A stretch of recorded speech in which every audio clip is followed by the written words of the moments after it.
So let me show you how to transfer crypto from Revolut to Bybit. After you open the Bybit app like this, now go to asset. After you come to asset in the Bybit, then go to deposit. After you come to deposit, then tap on this deposit crypto.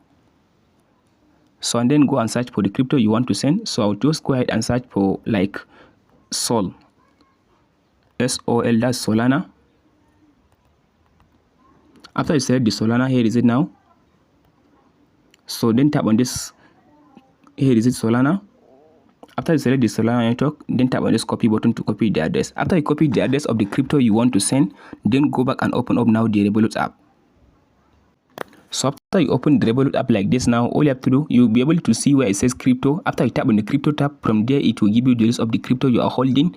Then go ahead and select the crypto you want to transfer. So after you select the crypto you want to transfer, then tap on this send button. After you tap on the send button, then you'll be able to see where it says send to wallet. After you tap on the send to wallet, from there it will ask you to paste in the address.